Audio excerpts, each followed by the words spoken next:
دو روز قبل چھپے ایک کالم میں تفصیل سے بیان کر چکا ہوں کہ بلے شاہ کے بتائے شک شبے کے موجودہ دور میں میرے چند صحافی دوستوں کی یورپی یونین کی دعوت پر برسلز موجودگی کو کسی انداز میں مشکوک اور سنسنی خیز بنانے کی کوشش ہوئی۔ تحریک انصاف کے عشق میں گرفتار مبصرین نے اگرچہ یہ تاثر پھیلانے کی کوشش کی کہ پاکستان کے نمایاں ذہن سازوں کی وساطت سے طاقت اور خوشحال یورپی ملکوں کا اتحاد ہمارے ہاں آئندہ انتخاب بر وقت ہوتے دیکھنا چاہ رہا ہے۔ اس کی یہ خواہش بھی ہے کہ مذکورہ انتخاب میں تحریک انصاف کے بانی اور قائد کو بھرپور حصہ لینے کا موقع فراہم کیا جائے۔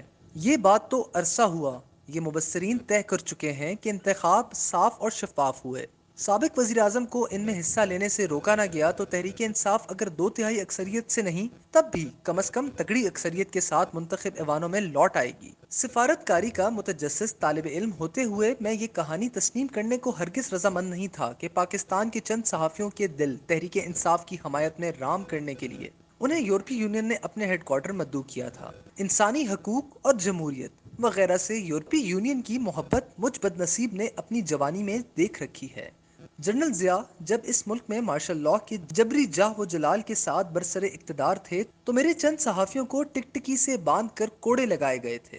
ہماری دی خبریں اور جید کالم نگاروں کی تحریر اخبار میں چھپنے سے قبل کلیئرنس کے لیے بھجوائی جاتی تھی۔ یورپی یونین مگر اس گمان میں مبتلا رہی کہ جنرل ضیاء کی حکومت جمہوری آزادیوں سے مالا مال۔ امریکہ اور یورپی ممالک کو بچانے کے لیے ان کے اصل دشمن یعنی سوویت یونین کو افغانستان میں گھیرے میں لیے ہوئے ہے۔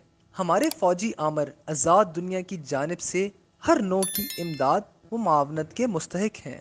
جنرل مشرف بھی یورپی یونین کے کافی لاڈلے تھے۔ یورپی ملکوں میں وہ روشن خیال تصور ہوتے تھے۔ اس کے علاوہ یورپی یونین کو یہ گماں بھی لاحق رہا کہ بلدیاتی اداروں کی تشکیل کے ذریعے وہ اقتدار کو نچلی سطح پر منتقل کرتے ہوئے پاکستان میں اصل اور جمہوری نظام قائم کرنا چاہ رہے ہیں۔ افغانستان میں جاری وار آن ٹیرر میں ان کی بھرپور معاونت تو ویسے بھی ان پر صدقے واری جانے کا تقاضا کرتی تھی۔ جنرل ضیاء اور جنرل مشرف کے دنوں میں ایک متحرک رپورٹر ہوتے ہوئے اپنے ذاتی تجربات و مشاہدے کی بدولت میں یورپی یونین کی جمہوریت اور انسانی حقوق سے محبت کی محدودات سے لہٰذا خوب واقف ہوں۔ مختصر یہ عرض کروں گا کہ شیکسپیئر کے بتائے لفظ لفظ اور لفظ ہیں، اس کے سوا کچھ بھی نہیں۔ میرے جو ساتھی برسلز گئے تھے ان سے میری ملاقات نہیں ہوئی۔ ان میں سے دو نے البتہ ٹیلی فون پر میرا شکریہ ادا کرتے ہوئے شرمندہ کر دیا۔ شہباز رانا کی لکھی ٹویٹ نے بھی ایسا ہی ظلم کیا۔ انہیں سمجھانے میں دقت ہوئی کہ ان کے دورہ برسلز کی بابت جو کالم میں نے لکھا تھا وہ ان کی بیجا حمایت کا اظہار نہیں تھا، حقائق کو فقط سفارتکارانہ تناظر میں رکھ کر بیان کرنے کی پیشہ ورانہ کاوش تھی۔ مقامی سے زیادہ چند عالمی اور خاص طور پر یورپی میڈیا میں نمایاں طور پر ان دنوں زیر بحث موضوعات کا بغور جائزہ لیتے ہوئے میں نہایت اعتماد سے یہ دعویٰ کر سکتا ہوں کہ یورپی یونین میں شامل ممالک پاکستان جیسے غریب ملکوں میں اصل جمہوریت کے نفاذ کی بجائے اس آمر کے لیے دباؤ بڑھانے کی تیاری کر رہے ہیں کہ وہ اپنے شہریوں کے غیر قانونی طور پر یورپی ممالک میں داخلے کو مشکل تر بنائیں۔ یورپ میں اگر کوئی غیر قانونی تارک وطن پکڑا جائے تو اس کی نشاندہی کے بعد اس کا آبائی وطن اس کی واپسی قبول کرنے کے لیے ہمہ وقت آمادہ ہو اور وطن لوٹنے کے بعد اسے عبرتناک سزا کا نشانہ بھی بنائے۔ یورپی یونین میں شامل ممالک کے سربراہان اور وزرائے اعظم پر مشتمل کونسل یورپی پارلیمان